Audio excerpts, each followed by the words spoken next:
So again, welcome everyone. My name is Rachel Coleman. I am the Associate Director of Graduate Student Services at the Duke Career Center.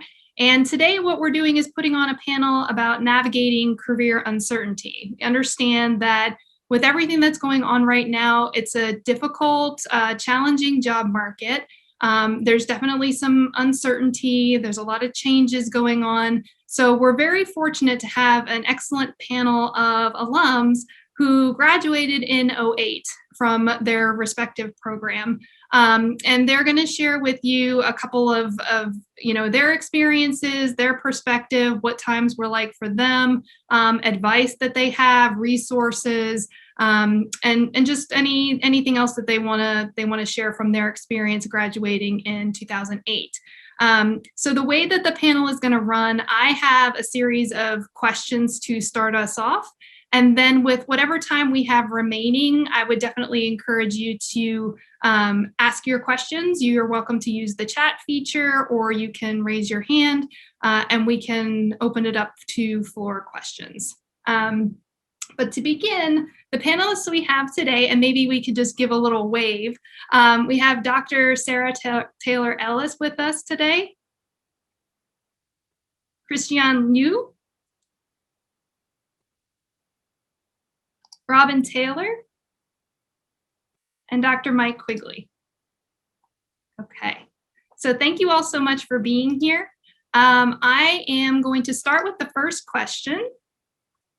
And I would like if you could just each introduce yourselves and give us a little bit more about your background and what your circumstances were like as you were graduating from Duke. Robin, do you mind if we start with you? Of course, I'd be happy to. As Rachel mentioned, my name is Robin Taylor, and I graduated from Trinity in 2008 with a degree in political science. And so when I was in college, I knew I would probably go to law school, but that I wasn't entirely sure. And so I did a summer at an investment bank called Lehman Brothers, which went under. I didn't end up going there, so that worked out for me. And I ended up pivoting to management consulting. I thought it was an interesting industry and really wanted to try it after school. And I kind of knew if I wanted to do that job post-college was the time to do it. So that was kind of my mindset graduating. I was going to do consulting for 2 years and then figure out if I wanted to go to law school. I knew about a year in that I thought law school was the best pivot for me. So that's what I did. I ended up applying to and attending law school. So my mindset was kind of twofold graduating. It was both, oh gosh, there's a recession going on. I am grateful that I have a job. Especially because I had classmates who were getting, furloughed or laid off or other things, but also really kind of making sure I was putting myself in the best position to apply to law school when the economy was starting to get a little bit better in 2010. Thank you so much. Christian? Yeah, sure. Happy to give a little bit of a background. So I graduated from Pratt in 2008. With a degree in electrical, computer, and biomedical engineering. And I always, way back in the day, thought that I would be an engineer. I'm not currently an engineer, and so clearly things have changed. But very much similar to Robin, I remember looking at my classmates who were interning at Lehman Brothers and at Credit Suisse. And during that time, I think a lot of them had their full-time offers pulled. And also I knew a lot of folks in 2009 who were just not able to score or get any internships or career opportunities coming out of that, which was really challenging. I think for me, so fun fact is I did my work study at the Career Center at Duke, and so did a fair amount of work like in the office trying to figure out how to make that happen, and got some really great advice from the career advisors there, which was basically to figure out what it was that I wanted to do and focus in on trying to network and find alums and meet people that would be able to help me through my career, whether it was anything that was directly job related or even if it was just an open networking request. And that was really helpful for me and made sure that I was being open-minded about meeting folks. I ultimately ended up in a software development job with my engineering degree and realized shortly a year into it that I really hated software development. And so I quickly began to pivot and think about a way to get into business school, which is where I ended up. And then much like Robin did management consulting, and then now I'm at Google. And so that's kind of was my story out of that. Very nice. Thank you. And I appreciate the little Career Center plug there. That was unexpected. Thanks. Sarah, do you mind going next? Sure. I also graduated from Trinity in 2008. I got degrees in English, music, and theater because I couldn't make up my mind. So I kind of wrapped it all up into one big. I write musicals now, so that's kind of how everything landed. I knew that I wanted to go to grad school right after undergrad. I had not been out of a school system my entire life. I liked the structure of school. I had just discovered musical theater really at Duke. And just discovered my passion for theater and knew that I wanted to study it further. So in 2008, I had a backup plan in terms of jobs if I didn't get into grad school, but I applied to about a dozen programs, a mix of master's and PhD programs, a mix of English and theater programs. The big concern for me was, I think similar to everyone, finances. A lot of master's programs were unfunded. I got into several of those. I was very lucky and I got into one PhD program that was fully funded. So I ended up going to UCLA for a PhD in theater and performance studies. And that was a great combination of sort of fellowships and teaching assistantships, as well as research positions that carried me through my 5 years doing a PhD. During my final dissertation year in 2013, I moved to New York City because I knew that I wanted to end up there. I love academia and I still am active in the academic scene, but I realized that going into academia was actually not the right path for me. I had too many other creative pursuits that I also wanted to make sure were a part of my life. So in New York, I sort of fell into teaching artistry. And teaching artistry is essentially going into underprivileged schools that wouldn't have access to arts education otherwise, collaborating with classroom teachers and bringing curriculum to life through the arts. So I worked with Roundabout Theater Company and the Metropolitan Opera Guild, Harlem School of the Arts, and did a lot of really inventive curriculum design. That led me to a full-time job at a girls' school on the Upper East Side, which is familiar to many people from Gossip Girl, but I promise it's nothing like it. The Nightingale Bamford School. And I started out as an accompanist there. They realized that I was a composer and they ended up hiring me to start a music composition program at the school. So music composition is not often part of the curriculum in the US. It is in the UK. I ended up founding this music composition program that's still going today at this girls' school. I've had a strange journey in the past couple of years. After being in New York, I decided my husband and I really love the theater scene in London. And so we ended up moving to the UK. I did 1 year at a university. I did not like it. Academia was truly not the right path for me. I just was in London teaching at Arts Ed, which is a performing arts school. And I was explaining to the panel earlier, I'm in my own moment of sort of navigating career uncertainty. I was head of music at this performing arts school that returned this fall with no masks, no social distancing, full-on performances. I made the hard decision to leave, which was the right decision, especially since my husband's higher risk, but definitely challenging because I love that job. I was simultaneously, I've talked a lot about the teaching. That's the source of income for me, but I write musicals and have several shows in development with Pittsburgh CLO. I worked at the National Theater this past year. I've had lots of great opportunities in composing as well and was excited to be a part of the theater scene in London. But it was not worth health and not worth the risk of sort of potentially being a vector of infection for someone who is more vulnerable than myself. So my husband and I just relocated to Berlin. So I'm in my process now of, I've got a few tutoring gigs, I've got some composing gigs, and I'm starting to pull it together again as a freelance composer, tutor, and teaching artist. Thank you so much, Sarah. And I appreciate also your willingness to share a little bit of what's going on with you personally. That's, I'm sure a lot of people can resonate with that. So thank you. Mike, can we ask you to say a few words? Sure. Good afternoon. Good evening, Sarah. You might be the latest of all of us. I might be the earliest on the West Coast. Christian, I'm not sure where you are with Google. I'm good to be here. Mike Quigley, I also obviously ended in 08 at Duke from the graduate school. So I finished up my PhD work in immunology there. maybe a bit distinct in terms of career path and sort of considerations, at least in the biomedical track, is so I knew very much so that, leaving Duke or finishing up my PhD, I did not want to sort of entertain a career in academia. And so at that point in time, given the market was searching around for sort of pharmaceutical, biotech jobs, given the market conditions, obviously, unlike what they are today, I think, and we can come back to that if there's interest, there wasn't a lot of money to be had in sort of new companies in the biopharma industry and obviously larger companies in terms of pulling back from the general financial issues of the time. And so I had actually 2 offers pulled from biopharma companies, but thankfully at the same time was also sort of interviewing for academic postdocs. And I will say, sort of besides sort of general issues in academia and funding thereof, biomedical track, that was sort of a source at the time of stability.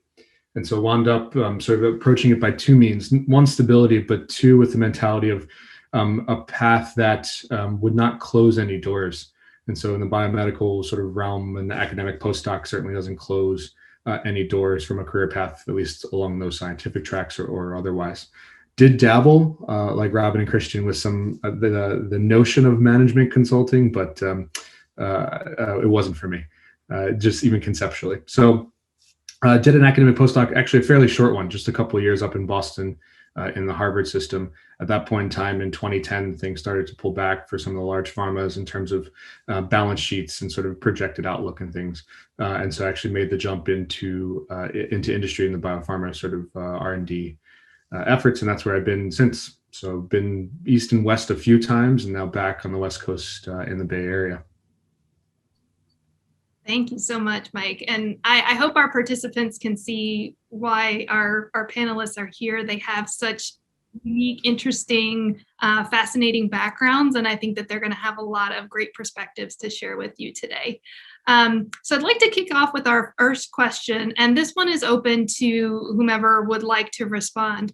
But several of you noted that at the time you were graduating, offers were being rescinded. You were seeing peers not getting, not getting jobs, not being or having their offers pulled. What did you find to be most helpful for your search at that time as you're watching kind of other people struggle with these challenges? What would you say you relied on the most as you were trying to make that transition? And again, I'll open this one up to anybody who wants to start. I mean, I'm happy to jump in, and I alluded to this before, and so it's a little bit of a nod to the Duke Career Center and the help that I received through the organization. And so I highly encourage folks to go interact and talk with the advisors that are in the Duke Career Center, because it really helped me, not so much in the, hey, here's a list of jobs, go apply for them type of way, but here's how you should frame your search. Here's the way that you should tell your story. Let's make sure that the things that are unique about you are shining through in the way that you are presenting yourself when networking with people, when talking to folks in an interview. And I think that was the most helpful thing for me, because there was a little bit of an air of, oh crap, I need a job. How do I get one? I just need to talk to enough people to get a job. And so that doesn't usually work when you're scattershotting the approach. And so for me, it was really helpful to talk to my career advisor at the time and talk to the folks and really get an understanding of what is the value that I think I bring to a company, what is the unique aspect that I can bring to the table, and then share that with folks in a networking experience to then further that conversation. So that was it for me. Christian, you hit on it earlier, and maybe it goes without saying, it'll be obvious to this team: network, right? I can tell you, at least biomedical science, we're not trained to be very personable. Get out of that shell. I think it becomes a numbers game then, just as is now, and actually always. So the Duke network for me, at least in the circle that I found myself, was incredibly valuable to sort of branch out, to think about whether London sort of approach would be the right time, or abroad in general, or some of the other academic sort of hubs within the U.S. Those connections exist certainly in my field at Duke, and it was invaluable. I would also add, kind of have a few tracks going. So you want to be open-minded, but still focused. And I should also mention, I also worked at the Duke Career Center when I was in college. It was also my work study, which I found to be just really, really invaluable. So that's a really great resource. But I kind of knew I was going to go after management consulting, and that I was also applying to law school. And If consulting didn't work out, my plan, I had pushed back the LSAT, but my plan was to take the LSAT the spring of my senior year, and to frankly then kind of go home and work on my college application or my law school applications. And I realize it's a privilege that everyone has to kind of go home. But I would also caution you, because I think at that time, a lot of people were just so stressed out and this is going to be my entire career. I have to do it. I have to do it now.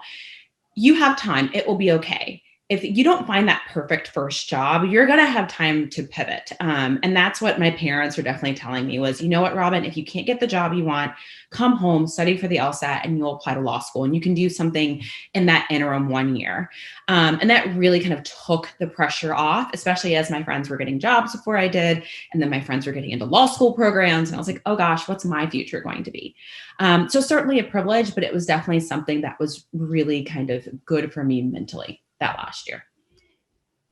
It's interesting hearing everyone's stories because none of us had a linear approach to careers. And I think coming out of Duke, you often have a very linear approach to where you're supposed to be and what you're supposed to be doing, and you're going to find the job that you're going to do for the rest of your life, which I think is true for our parents' generation and for our grandparents' generation in particular. I think that in the 21st century, right, we're freelancers, we're gig workers. We often move from company to company or from different fields even. We're much more flexible. And I think that's actually a great asset. So don't feel like your first job coming out has to be, like Robin was saying, sort of the end all be all. It's a first job and you might discover something within it that's a little nugget of truth for you that you can carry with you to a different career or a different area of study. But I think the more flexible you can be and the more open-minded, the better, especially for a first job. Thank you all so much. I think you all hit on amazing points. I want to explore this idea of this flexibility and adaptability a little bit more in terms of your mindset. Can anybody speak to, in the spirit of staying flexible, recognizing there's challenges ahead, I need to be adaptable, what did that look like for you in terms of a mindset? How did you approach the process? And what examples maybe could you give our participants that might help it be just a little bit more concrete on what that means? I think in my instance, it meant sometimes taking work that even people who were interviewing me would say is, below my skill set and below the level that I should be working or teaching. So the girls' school where I started work, I started as an accompanist on an hourly rate. And for my first year, I was a part-time accompanist for them. And it was through getting to know me that other opportunities and other doors started opening at that school. By the end, I was directing plays with the students. I was, spearheading a music composition program. So I think as much as anything, for me, it was about recognizing, okay, here's something that I'm good at, and this is a foot in the door. And then once they realize what I'm capable of, then something great may emerge from that opportunity. Maybe what I can offer is, and it's more sort of in retrospect, relates to what Robin mentioned earlier around sort of viewing, at least what I've done a view career in sort of increments. For me, it's sort of that 2-year reassessment point. Not that anything needs to change, but the exponential learning curve of any role. So to Sarah's point, no matter where you might find yourself in a hierarchy, I think you can take things away from it. And I think that's the way in a stepwise fashion, whether it's applying to law school, taking your time, or sort of getting your foot in the door. That's something that still stands with me today. Reassess for me, couple of years, whatever makes sense for anyone here. And to ask sort of what you can continue to learn in that situation. That's the way I would approach it coming out, or I did anyway, coming out of grad school.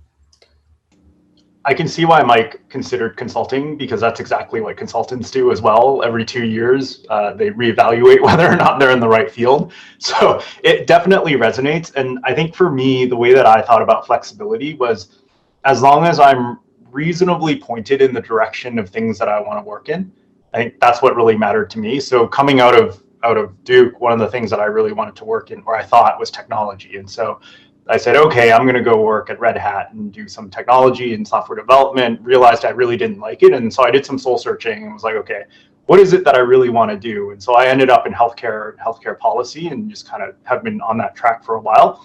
And the way that I thought about flexibility in that point of view was, look, I don't actually care which function in healthcare am doing. Like I was started out in policy and then I moved into consulting and now I'm doing more strategy work and some product stuff, right? And so from a functional perspective, it didn't matter as much to me as long as I was kind of pointed in that right direction. And so having that flexibility and then also thinking about it in terms of geography and whether or not you're open to geographical flexibility is also really important, because even if, you know, some things aren't popping here in the US, maybe there's something popping abroad. If things aren't popping abroad, maybe they're, you know, you can go somewhere else and take a look, because there's always some interesting opportunities if you're open to that sort of flexibility. Thank you. Those are all great. I appreciate the examples because we get that question from students sometimes of what exactly does that look like in practice. So thank you so much for sharing what your experiences were with that. I noticed that a couple of you, thank you again to Robin and Christian for the Career Center plugs. Were there any other resources that you found particularly helpful around the time of graduation, things that you might recommend, anything that was Duke or non-Duke related that you felt just really made a difference in your transition at that point? I spoke to alums a lot. There was and I can't remember the name of it now, like a Duke program where alums could like upload their profile and then students would reach out. I'm on it. I haven't been contacted in multiple years because I've been out of consulting for a long time, but I used to get all sorts of calls from Duke undergrads and we would do mock cases as they were prepping for interviews. But I spoke with a lot of alums and someone told me really sage advice. I forget who it was, but basically when you're a student, people are so eager to help you. When you're a recent graduate, people are so eager to help you. They are just so excited because they remember that time in their life and they want to kind of help direct your path and for you to avoid the pitfalls that they did. So I did a lot of conversations with alums around, what is this management consulting? What is this like? What's the travel like? I think I may want to go to law school. Should I be candid about that? The answer was no. When I want to go to law school, you know, what kind of lawyer should I be? And having those conversations really helped me because I didn't come from a family where people have those kinds of careers. And so it really was this great way to kind of have an extended network where I could learn about them. I would add to that professors who have become mentors to you, stay in touch with them. John Klum, who was the head of the theater department at the time, he was the first to read my book that's about to come out. You know, he sent me extensive notes.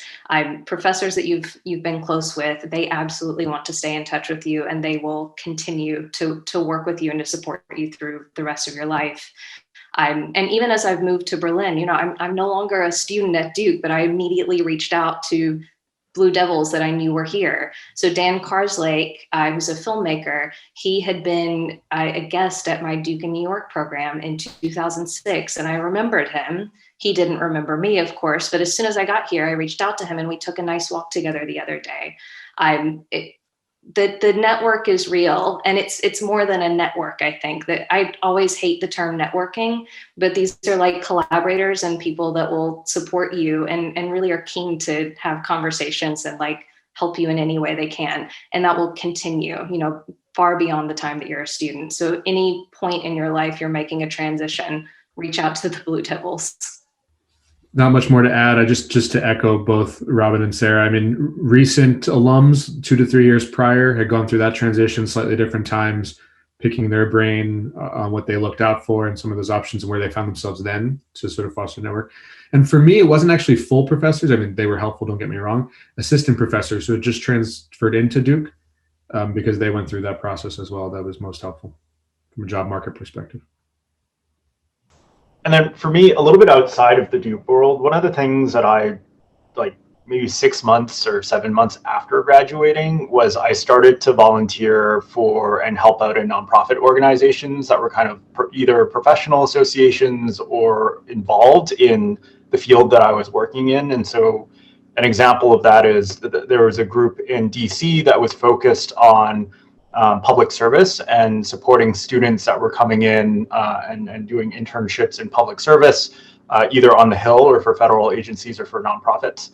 And so I had been working with the Department of Health and Human Services at the time, but that was a really great opportunity for me to build some more leadership experience, to be able to talk about that in the future, and also give back to a lot of folks that were coming right after me that were interested in working in the public sector.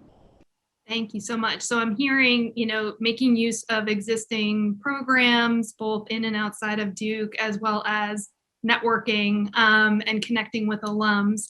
Would anybody like to share, because we do hear from students that they have some hesitation reaching out. And I think, Sarah, I think it was Sarah that mentioned that people like helping students. So definitely, wear that student hat when you're reaching out to folks. But do you have any other advice on what was particularly helpful in trying to connect with people, especially during the challenging time period where you were making a career transition? I think being specific in a request is always helpful. If someone reaches out to me and has a specific question that they'd like to talk about, a specific shared interest or some way that they acknowledge they know who I am a little bit and they want to have that conversation with me, then I'm much more likely to engage. I'm the type of person that answers all the emails. I feel a great sense of guilt if I don't, but I think some people can just, pass through the emails and not be bothered. I'm more likely to answer very quickly if someone has like a specific thing that they want to talk about. And I would say too, don't hesitate to cold email people as well. I know it's kind of looked on strangely, and there's a lot of hesitation around that. As I've arrived in a new city, I just moved to Berlin 3 months ago. I set up a spreadsheet for myself that included all the international schools where I might be able to teach, all the theaters where I might be able to compose, all the education departments that I should reach out to in theaters. And I've researched all of them and then emailed the appropriate person at the department. And sure, a lot of them haven't responded, especially since we're in a lockdown right now. But a lot have, and I have more career opportunities and have had more conversations with potential collaborators that even if nothing happens immediately, something could happen down the line than I ever would have if I just waited for the job to pop up. Sarah, you're much better than I. I will admit that I'm horrible about email.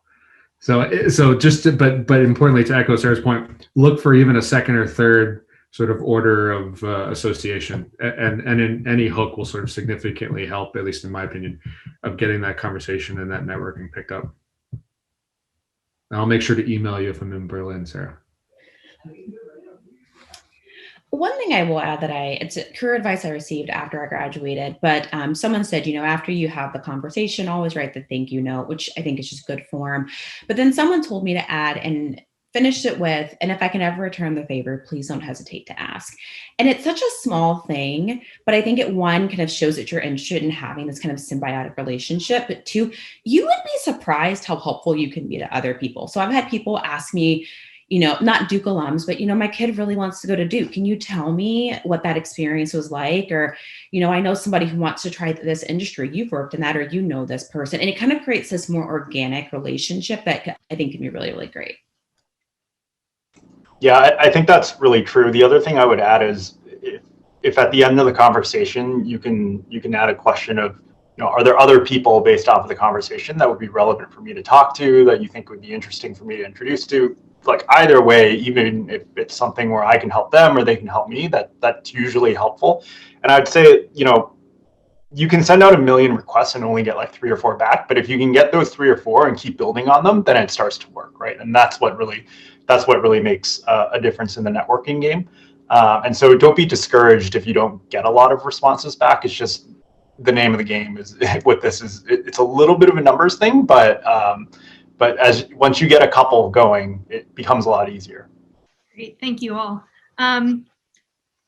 This is a little bit of a hindsight question, which I have mixed feelings about asking because, hindsight is always 20/20. But as you think back to that transition period in 2008, is there anything that you think would have been good to try to do a little differently? Anything in particular that you learned that you carried forward with you for your next potential career transition?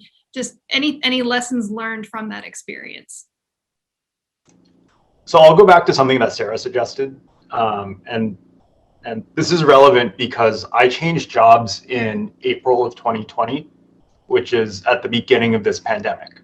And so I, for some unknown reason, had decided to go search for a job at the beginning of last year. Living in Seattle, seeing the COVID cases tick up, going like, yeah, I'll go and find a new job now, right? And so the things that really worked for me that Sarah mentioned as well was I had a very organized list and a spreadsheet of people that companies that I wanted to talk to, individuals within that company that would be interesting for me to network with, and then whether or not they were second or third degree or first degree connections and how I would be able to get to those companies. Now, I wasn't able to talk to all of the ones that I was interested in, but it certainly opened the door in terms of like getting me in front of people and getting a conversation going. And it turned into opportunities, quite a few of them actually, which was great. And so having that structured approach, which was not something I did in the first go around of this in 2008, I think was extremely helpful in this go around in 2020. One thing that I wouldn't shy away from, and it will be slightly different per field in terms of applicability, recruiting sort of networks, not answering everyone, but, getting, finding recruiters that that you value and would have your best interest in mind has sort of served me well collectively over a decade now at this point in time, both for myself, picking up the call, to Christian's point, I will for them and give them suggested names. That's the network I think has served itself 10 times over, and I did it sort of leaving in 2008. So we're hearing that from Christian and Sarah, spreadsheets are good, be organized. Mike is re-emphasizing kind of linking back with the network, even recruiters that have been helpful before, and making sure you're keeping those relationships going. So thank you for those tips. I want to go back to something where, and I think this feeds into the, would you have done anything differently? Because someone mentioned, I definitely had that moment of panic where I thought I have to get a job. When we think about being comfortable with uncertainty, what was that like for you? Can you think back to that time of, was there anything that in the moment made you feel a little bit better about not knowing the future? Or was that something that was just really, really hard? Because again, this is something we hear from students of, I want to know exactly what my next steps are, as we all do, right? But was there anything as you were making this transition, or since you've made subsequent transitions, that allowed you to just feel a little bit more comfortable with not knowing exactly what was coming next? I still deal with career uncertainty and being okay with that piece. So I'm not going to pretend like it's not still there. That's like my very nature. And I realize now, I forgot to mention what I'm doing as an attorney. So I worked at a law firm for several years as a labor and employment attorney. And now I'm the general counsel of a big charter school network in Chicago. So that's my practice setting. But I think in terms of kind of getting used to the uncertainty, Sheryl Sandberg uses the analogy of a jungle gym versus a ladder. And it's a point that's been made before, but I really can't emphasize it enough, as when I find myself in those moments of panic, I try to remember, like, it's a jungle gym, not a ladder. I would have never predicted that I'd be in the seat that I'm in today. I think my husband found the job posting and I was like, well, why would I ever be a GC? Like, what are you talking about? And now I love my job and could have never predicted it. And I think it's also a point that was kind of raised before, just in terms of, like, you just don't always know the future. And if you know that you're directionally going in the right place, that can really count for a lot, right? Because it's not going to be that kind of linear progression. Sometimes it's just, am I pointing in the right way? Is there a possibility for me to get to where I want to be in 10, 15 years? And like others, I tend to think about my life in 2 to 5 year increments. So I do the evaluation of, okay, what's my new 5-year plan and things like that. When I graduated, it was do consulting for 2 years and then go to law school and then create a new 5-year plan. I'm also really terrible with uncertainty. I'm to the point that, like, my dissertation is about musical theater and how musical numbers create this sense of open-ended possibility. But I think I wrote that largely to teach myself a lesson that, like, life has open-ended possibility and it's so really challenging. I think for me, the biggest transition has been realizing I was never meant to be a full-time anything, and being a full-time something gives you a degree of certainty, but I don't function when my life works in just one job. I need to have multiple facets of my life going at any given time. And the only way to do that is to freelance. And as uncertain as that is, I know that I'm not going to be as fulfilled as a human being if I'm not sitting in that uncertainty, but also sitting simultaneously in possibility. Yeah, I continue to be uncomfortable with the uncertainty. It happened, when I was leaving engineering and computer science. It happened in April when I was leaving consulting. And you look back and things seem to fall into place and the story becomes very clear. But in the moment, it never is. And it's okay. You'll figure it out. It takes some time, but when you look back, things will start to come into clearer focus. And so I would just say, it's okay to feel uncomfortable. It's okay to feel like you're not sure where you're going, as long as, to Robin and Sarah's point, you have a sense of where you want to end up. Generally, I think that's the thing that's really important. And Christian, if I could ask you a question about something you said earlier that's related. You mentioned that for you, as long as things were, kind of along the lines of what you wanted to do, that was okay. How did you make that decision that something fell into that trajectory? How did you evaluate whether or not something fell into that overall trajectory for you? Yeah, so I figured out what it is that I wanted to do when I was working at the Department of Health and Human Services, which is, said very basically, try and figure out a way to improve healthcare for everyone. And I found that out because I was trying to run away from something, which was computer science.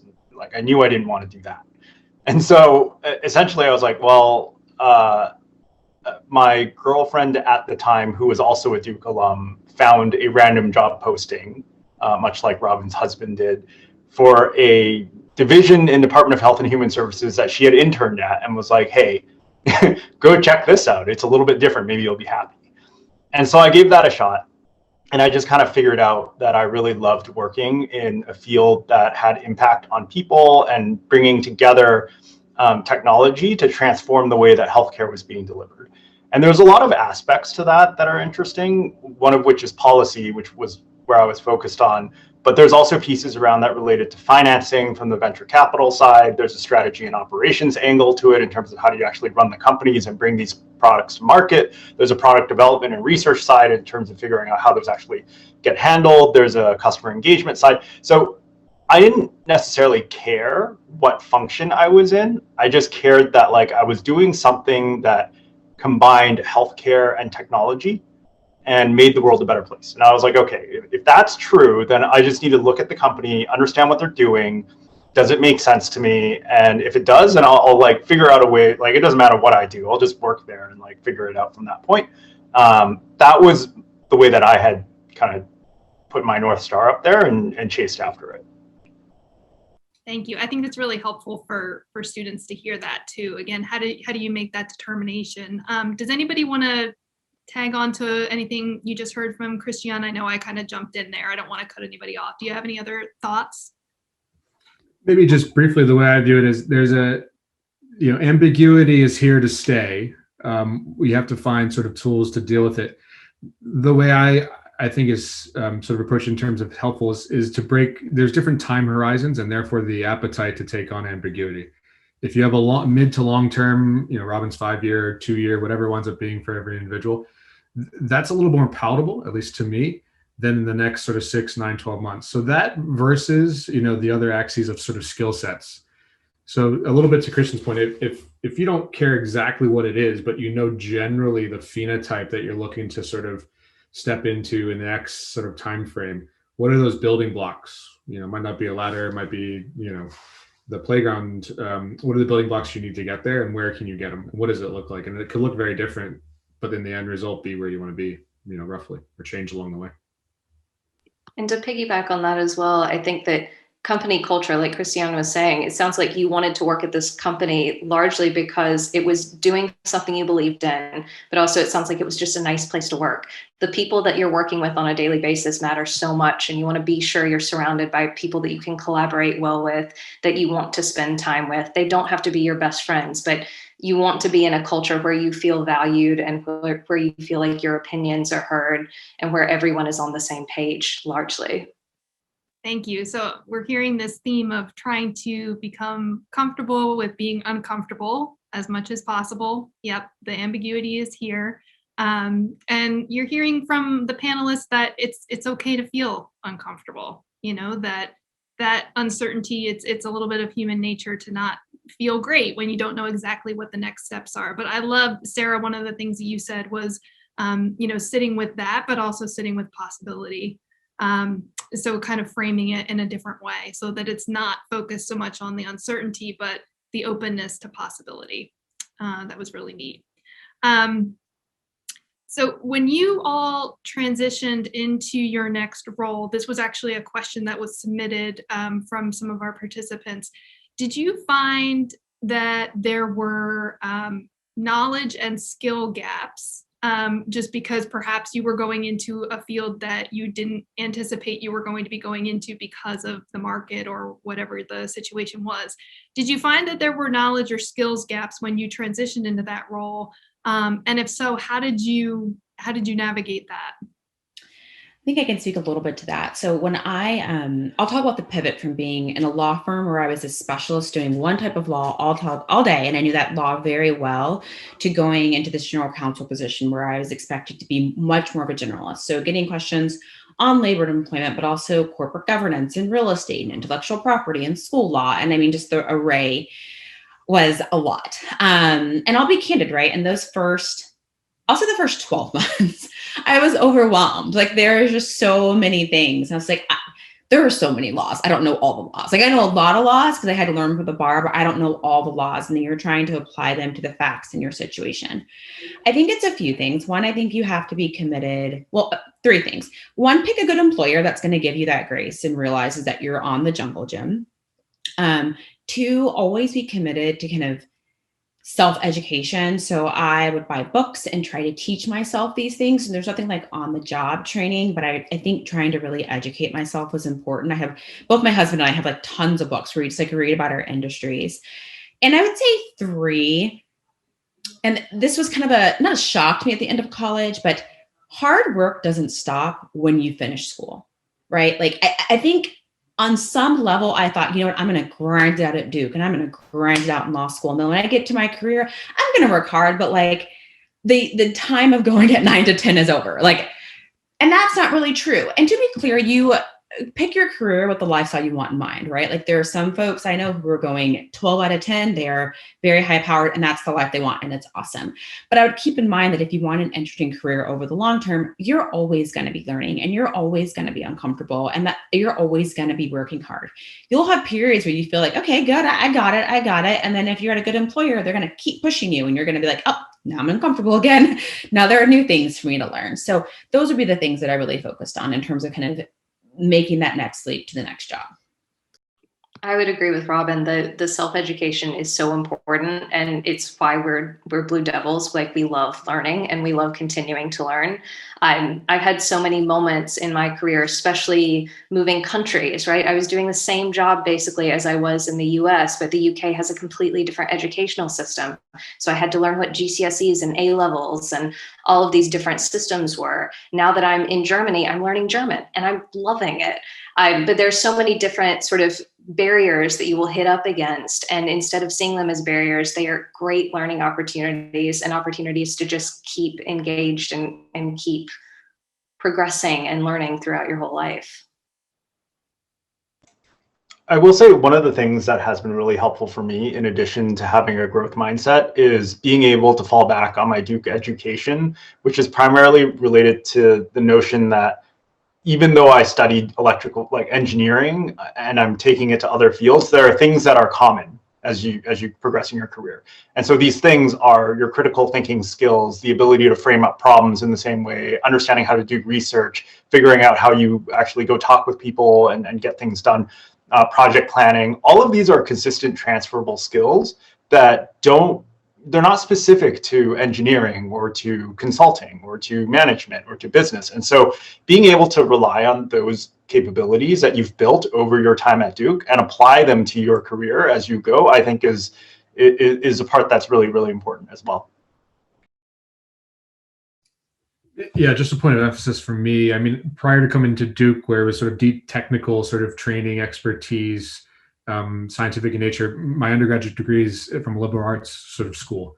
And so those two together sort of, I think, are the most important learning lesson for me anyways. you can have the technical aspects, and you can have this sort of deep sort of educational background from wherever you came from. It's how you apply it. I mean, that's really that transition to the real world. And it's not as clear cut, and it's going to be messy, and perseverance through that sort of transition is going to be the most important thing. Great, thank you. We're going to go through maybe one or two more questions, and then we'll open the floor to our participants. One question that came through from our submitted questions was if you have any advice for international students at this point.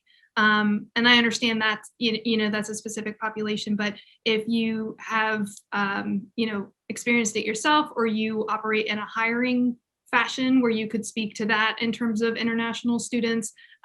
We, you probably know, have a high number of international students at Duke. So is there anything when you think about navigating a career transition, if you feel comfortable addressing from an international perspective? And I know some of you are living internationally right now. So any thoughts on that? I can't speak particularly to the US situation. I'm wanting to stay in the US. I have found it unbelievably challenging getting a visa, and I have so much more empathy for international students and for anyone who decides to make a move outside of their home country. It is unbelievably difficult. You have to have a crazy amount of organizational skill in order to make it happen. And you have to really want to stay in a certain country in order to make it happen, I would say. So be sure that the country that you're committed to staying in feels like the right cultural fit for you, feels like the right job fit for you. Otherwise, it's a lot of work, and it might not be worth it, if I'm being very honest. When my husband and I made the decision to move to the UK, we had no idea what we were in for, and the amount of money and the amount of stress and turmoil spent in that process. I don't know that the UK was worth it for us, because ultimately it was not a cultural fit. No matter how many times you visit a place, you don't quite know what you're going to land in on the other side. And in terms of theater, it was great. In terms of work culture, it was not for us. We've just landed in Berlin, and we are only able to be here by virtue of having just been in the UK, because they're not allowing US citizens in right now otherwise.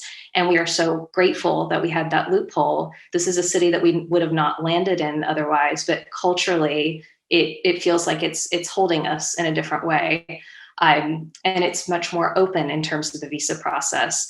If anybody wants to chat about visas or the situation, I'm happy to do so. I wish I had more insight on the US situation. But it is, the big thing I will say is that it's really challenging with visas how much they are tied to full-time jobs. And I think that cuts out so many great people who should be able to live and work in any given country. Berlin, actually, there is a freelance visa here. Otherwise, we would not be here. But it's incredibly challenging unless you are tied to a very specific job, and it limits you so incredibly much that, again, you just have to be very committed and be certain in your decision. The other thing I'll add from a hiring perspective, again, given the industry, we sponsor from a visa, from a green card perspective, very often. It's incredibly competitive. So independent of the normal competition associated with any open position, that adds a layer of competitive aspects and sort of considerations from a hiring perspective. By no means we shy away. Talent wins at the end of the day, but just know that there are quite a few, an increased number of people looking for those sort of sponsorship positions. And so it's something, maybe coming back to some of our other comments, what's that edge you're going to bring from a sort of connectivity point of view, from a network point of view, from your hook or angle point of view is going to be important. Great, thank you so much. What I would ask is, as we transition into participant questions, do you have another final piece of advice for anybody on this call right now? Of you're trying to find a job, you're job searching in 2021. Here would be some of my best tips or my advice for you, and then we'll open the floor to participant questions. But just final thoughts of maybe that didn't pop up in a previous question that you'd like to leave with our group today. I don't know if it's entirely new, but I do think it should be emphasized. The sun will come out tomorrow. At our graduation in 2008, it poured rain. I remember being sopping wet, sitting in my cap and gown and just being so heartbroken. I was like, I'm leaving Duke and it's raining and this is how it's ending. But the sun will come out tomorrow. And I think remembering that you're, have focus, but be open-minded. And that your first job is not your forever job, I think is really, really important, because for many people, they're going to do other things and the sun will come out tomorrow. So kind of staying positive is what I really focus on. Cast a wide net on your vision board. I think you've heard that from us today. Don't maybe necessarily zero in on a particular, exact job or job description or role or title. Anything else? We feel like we've covered it. Okay. Well, thank you all again so much for rolling through those questions. Wanted to leave, so we've been going for about an hour now with me moderating. I'd like to open it up now to students or other participants who are on the call right now to look at their questions. So it might be easiest to use the chat if that works for you, or if it's something that you want to unmute for, that's fine. I'm going to check the chat actually right now. We do have one question. How will storytelling, or how can it be applied to the tech industry, where technical knowledge and metrics are usually what they look for? Advice on that, storytelling when you are trying to transition into the tech industry or a technical field. I would say that storytelling is an addition to the work, to what you're bringing to the table from a technical sense. I mean, yes, it's important to know and pass all of the code reviews and the coding exam, but also in addition to that, if you can tack on the piece of why you're there, what the story is, what you bring to the table, I think that's the value of it. It's not going to, in a technical role, it's not going to replace your technical capabilities, because that's like table stakes for your job. But if you can get that much further in terms of describing how you bring something to the table that's different, I think that's where the storytelling piece comes into play. Completely agree. I think the technical expertise and depth sort of gets you in the door. I think as I sort of weigh hiring, there's a cultural fit, there's an EQ aspect of it, and that's where the storytelling comes in. Selling yourself, but also sort of where you might fit into the organization. Great, thank you. That's great advice. We have another question. Great question. How do you stay confident and motivated in the face of rejection or uncertainty? I think it's good to remember that all it takes is one yes to make up for all the rejections oftentimes. If you're a freelancer, it takes a few more yeses, but soon you'll amass, a bulk of people that you're collaborating with and opportunities that'll keep rolling for you. So it's very hard at the beginning when you start getting rejections. But all it does take is that one yes, and oftentimes it will come from the place that actually you are the best matched to, which is a gift. Yeah, the other thing, I think that's exactly right. The other thing about this too is remember that a rejection from a job or an opportunity is not an evaluation of you as a person. That's absolutely not what it is, right? There's a lot more factors that go into it that are external to your control. And so it's really hard to do this, but if you can remove the way that you think about, the job offer not happening from your value as a person, I think that's really helpful. But again, like I said, it's hard. It's really tough to be able to separate that, because, you look at it and you're like, I didn't get that promotion, I must not be worthy, I must whatever. That's really not the way that I think the evaluation committee or the hiring panel is thinking about you in that way. There's a ton of other factors. So just keep that in mind. Yeah, the pithy analogy that I like to use is that finding a job, getting promoted, it's like dating. Like sometimes it works out and sometimes it doesn't, and it's not always personal. And like Christiane and Sarah said, it can be so hard not to take it personally. But in my own career, when I've gone back to it's like dating. This is not personal. It's just, things weren't always a match. It really kind of helps center me. That's great. Thank you. Not internalizing rejection as a reflection of your personal value. Absolutely. Yes. Important thing to emphasize. Next question. How do you narrow down a job or career when you have multiple interests and you're still figuring out what is the best fit. Thoughts on that one? This is the exact problem I had. When I came out of Duke, I had degrees in English, music, and theater. Throughout my PhD, I continued to sort of study across all the departments. I didn't entirely know what career path I wanted to take. I ended up talking with a composer that I really respected in New York. Just like cold emails, if you were an arts person, or if you are an admirer of a professor or whoever it may be, don't be afraid to go up and say, I really admire your work. Can we have coffee sometime? So there's a composer, Michael Friedman, who agreed to have coffee with me. And I loved his work because he was a brilliant dramaturg and composer and music director and all around sort of creative mind. And I said, how do you do all of this? Everybody wants to sort of pin you down. What are you, right? Everybody wants one answer. What are you? And he said, the thing is, you have to choose at first. And then once they see that you can do that one thing, you can do more. So I think I hate giving that advice in many ways, because I know people are incredibly multifaceted and are capable of doing so many things. But if you can choose one thing to make the center of your practice for now, whatever that may be, whether it's in the arts or whether it's in the sciences or math, wherever it may be, choose one thing to center you and then keep the others revolving. And eventually it will kind of spiral out and you'll be able to do more things. But it is very challenging when people do want to sort of pin you down to one thing for the time being. Thank you, Sarah. Any other thoughts on that?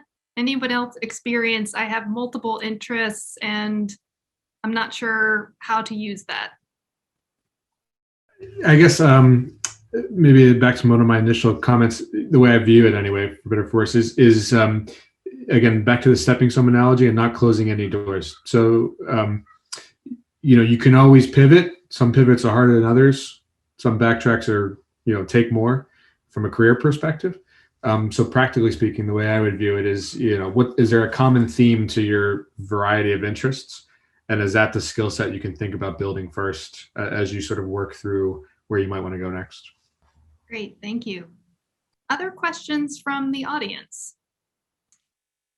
We have any tips for leveraging experiences or skills that are outside of research to show how they translate to the job you're applying to? So sounds like non-research skills, but how to leverage those and experiences to show that those transferable skills when you're applying to different roles. So I think I can start on this one. And Rachel should know this, another plug for the Career Center. I went and had my resume reviewed and I said, I really want to go into management consulting. I was a political science major. How do I convince this consulting firm that they should give me this job when I didn't study economics? I don't know any accounting. And the resume reviewer really helped me kind of go through the job description and say, these are all the things that you need to be able to do as a consultant. And here is how you did them as a political science major. You need to be able to research. You need to be able to explain complex ideas to non-experts. You need to be able to use good judgment.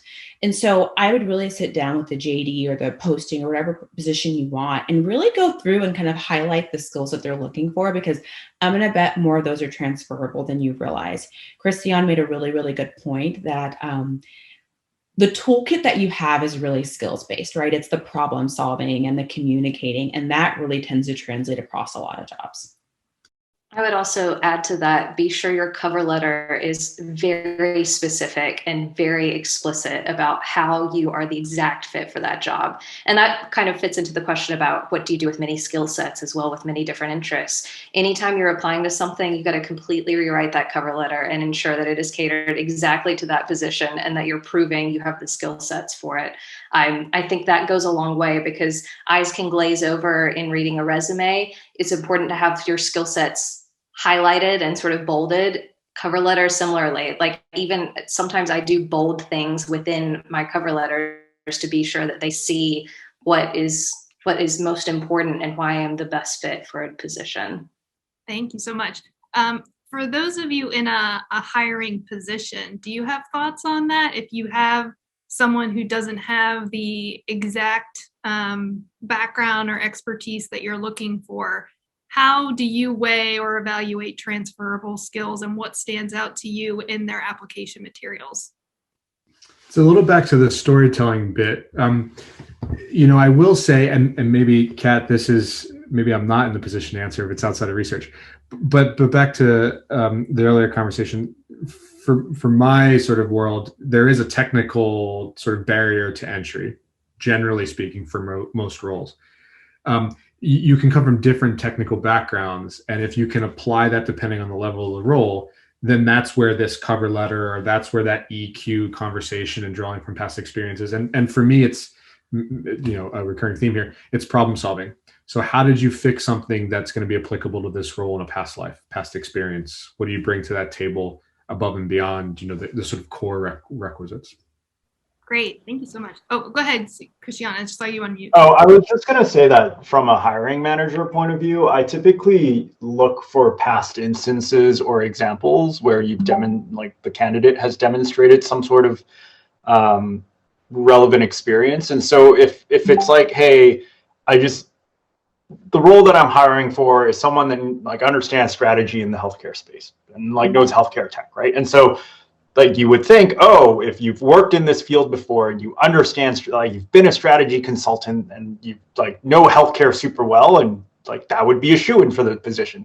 But actually, there's other things that you would look for. So for example, if the person has done or had an experience where they've applied critical thinking skills to another industry, they've ramped up on it really quickly and demonstrated in the past that they were able to do that, then I feel pretty confident that this person would be able, or this candidate would be able to come in and do the job as well.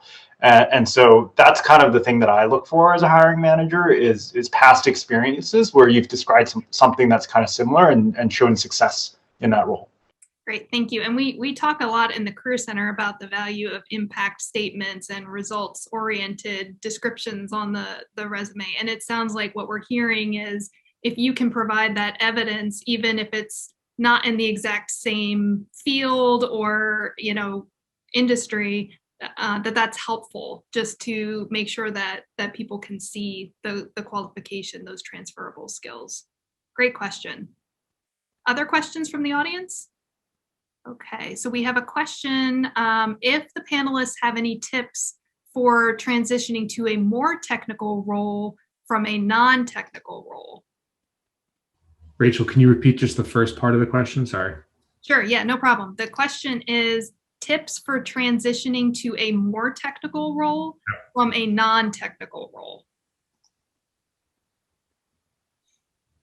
So I guess coming from a position where you don't have a lot of technical skills or use it or need it, but that's where you want to go. You want to use more technical skills and be in a more technical field. I think Robin already Robin, go ahead. Well, I was going to ask a clarifying question. I guess it depends on the industry, because there are some where I think you can do self-education and get yourself there. And there are others where I think you probably will need to get a certificate or a degree. So I was going to ask for more specifics if the student is able to give them. I'm just waiting to see if there's going to be more details. Does anybody want to add more general thoughts while we wait to see? Oh, okay, here we go. Looking to transition into UX, UI design. So I went the other way, so not super helpful because I went from a super technical thing to non, but working at Google, I work with a lot of UI UX people. So there's some observations, which is with technical roles, there's usually something related to a certification or some education that's needed to get you the table stake capabilities so that you can actually do the job that's required. So understanding what those are and taking the lessons or classes or ways to do that, either through a formal education program, which will then grant you a certificate to demonstrate that you have that technical know-how, or alternatively, building a portfolio of work that then demonstrates that you have that capability is very important. So either one of those, I think, are helpful. If you go the education route, typically you end up with a portfolio of works that you can share with people. And so that kind of shows what you're up to. That I've seen or observed just seem to work over where I am, but not being a hiring manager over UI UX people, please take my advice with a grain of salt. Could you elaborate a little bit more on what might be in that kind of portfolio of experience that you were describing? What might be included in that? What would that look like? Yeah, so let's say you are, so I'm going to fall back on where I came from, which is coding. With coding specifically, you can go through a bunch of like the AI boot or the coding camps that are out there now. You could go get a formal education in computer science or computer engineering. But from a portfolio point of view, there's a lot of, you can have your own projects on GitHub. You can have your own projects kind of built out and coding projects that you can use to demonstrate things that you've done. I would imagine that that's similar from a UI UX point of view, where you can point and say like, look, I've done some UX studies, I've done some UI studies, I've designed a website, I've designed something else, or a web application that people have used, I've designed an app. Having those in your back pocket to be able to show folks and kind of walk through what your design process was, how you thought about it, how you problem solved it, I think is really important. And that's what I mean when I say a portfolio. Great, thank you so much. Okay, we have another question kind of about making these career pivots and transitions, if anyone can weigh in on it. So a participant is into technical program management, software specifically, trying to pivot into analytics instead. They're pursuing an analytics course in Duke right now, but just curious if there's any more advice about how to successfully make that type of pivot from software to analytics. So I think education is part one, which you're already pursuing, which is great. I think part two is understanding the business, and that comes with networking is kind of where my head goes. And so I would surmise that your immediate circle or professional network is probably folks that are in the software or technical program management group. And so being able to figure out ways to branch out beyond that into the analytical community is where I would go next. And so figuring out who are the data science people that are kind of working in this space, who are the machine learning people that are kind of working, presuming that's the analytics you want to do. Like, that's the space that I would go into, find the communities. And pre-COVID, I would have said find the meetup groups, but clearly that's not happening anymore. But I think that would be my next port of call in order to make sure that not only do I have the education side down and the project side down, but I know the right people that can then, kind of get me into a job afterwards. Because I think one of the things that folks expect out of these AI boot camps that isn't so successful is they're like, we're going to go through it and then there's going to be a job. Like, here it is. Like, I'm going to go right into one. And that just doesn't happen, right? And so being able to source those opportunities for yourself, I think, is important. Hey, this is Anthony. That question was from me. So to be a little more specific, right? So yes, networking is one aspect of it, finding the right kind of network.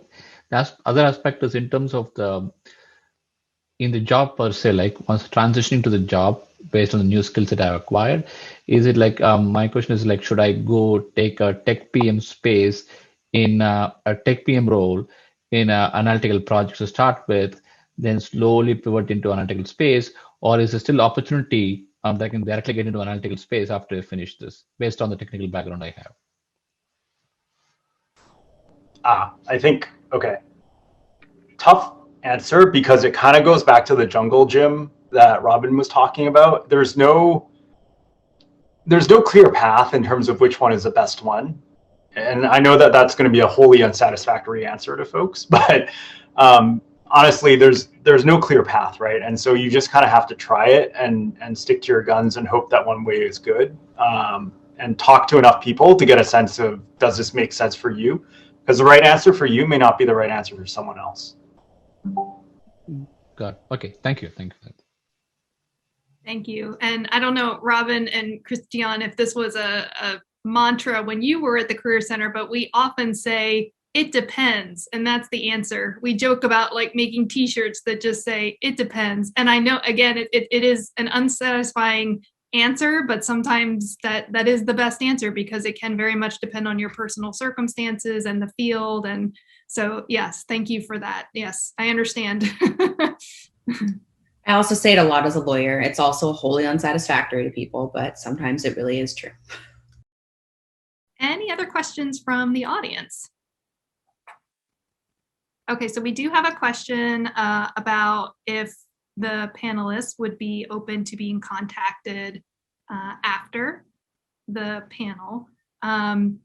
If you are, what I can do is to all attendees, I'll check with the panelists afterwards just to see who's comfortable with that, and then their best contact information, and I can send that out to the attendees if that works, if that answers the question.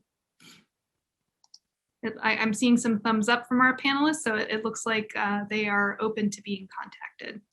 Great. Any other questions? Okay. Well, I might ask if the panelists are okay, if we could hang out just a little bit as our participants exit. I'd like to just chat with you and debrief a little bit. To our participants, if you could join me in thanking our panelists so much for their time and their wisdom, their insight, their perspective. I've been in career services for over a decade. I always learn something from panelists. I learned a lot today, so thank you so much for this. Our participants are welcome to exit the meeting at this point, and thank you so much for coming.